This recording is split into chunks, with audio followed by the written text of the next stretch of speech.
Hey there folks, welcome to Spectrum Pulse. We talk about music, movies, art, and culture.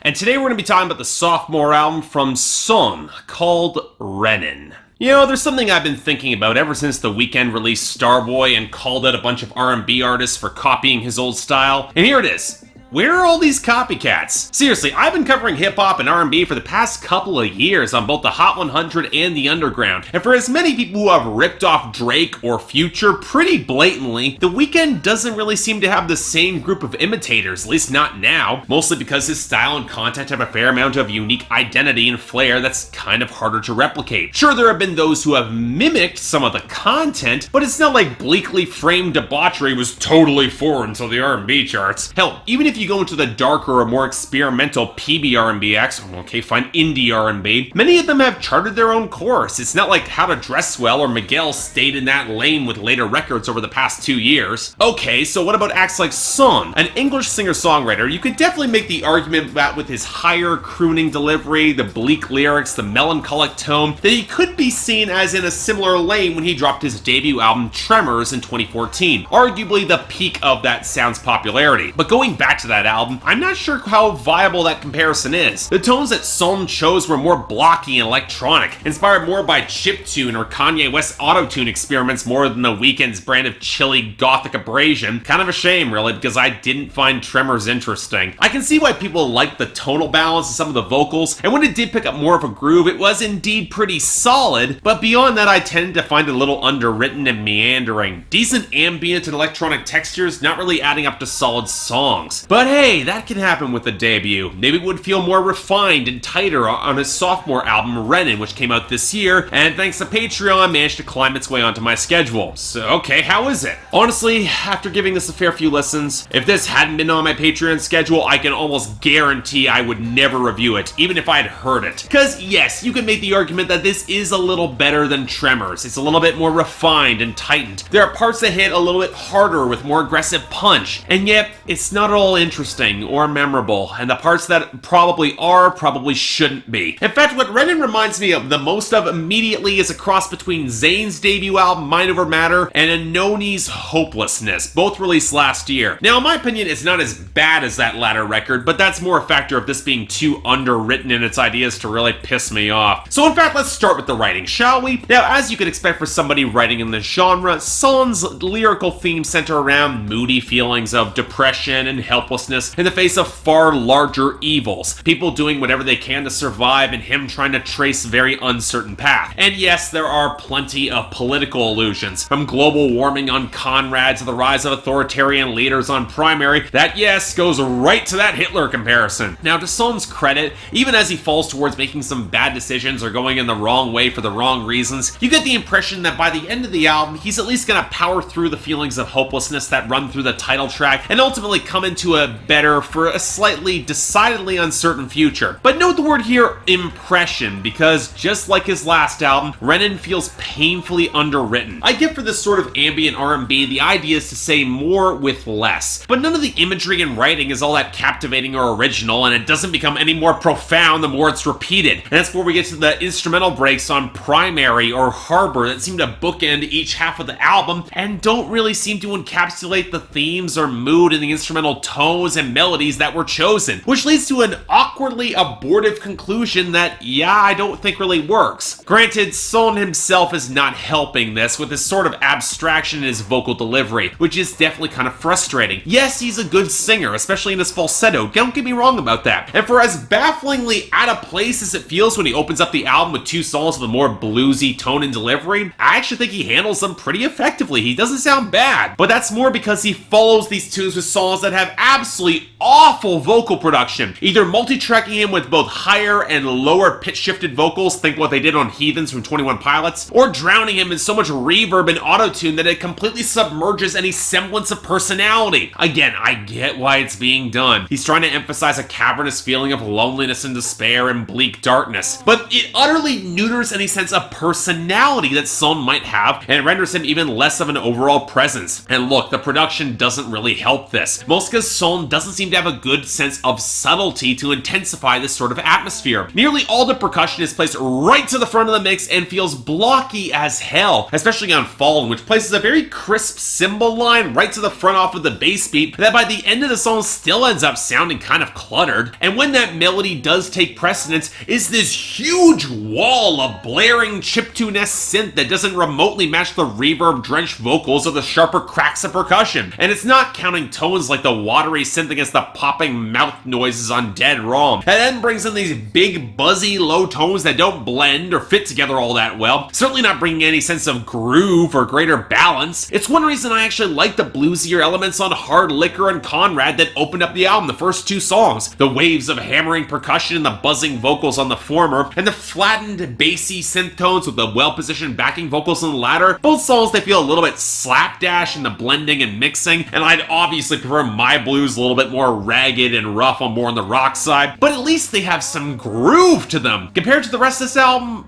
well, okay, I thought the horn behind Still Waters, that was kind of cool, but if anything, it reminded me that James Blake did something similar last year on Waves No Shores, and frankly, he did it a lot better. But at the end of the day, look, I get why people like this sound, at least in principle, but this record neither surprised or interested me all that much, because I can hear any of these sounds done better elsewhere. I like the bluesy elements and grooves here, but there's nothing that a half dozen other blues acts haven't done better with more texture and sharper writing, and that's in recent years. As to the electronic side, I see less of James Blake or How to Dress Well or early projects from The Weeknd, and a lot more like Zayn or any number of artists jumping into a very commercial-friendly ambient R&B sound. I'd say this becomes background music, but with how much the beats are emphasized, it feels like it's trying to bring an immediacy that's really not matched by the vocals, or the content, or any of the melodies, or their positioning, and that leads to a weird tonal imbalance that's sadly a lot less interesting than it sounds. Yeah, if anything, the real crime here is that this album can feel really boring, netting a light 5 out of 10 for me and only a recommendation if you need a fix in this sort of indie, ambient, R&B direction. But you know what, if you're still into that sound in 2017, given that it peaked about 3 years ago, you obviously know countless artists who do this a lot better, and I recommend going back to them over this, because, yeah,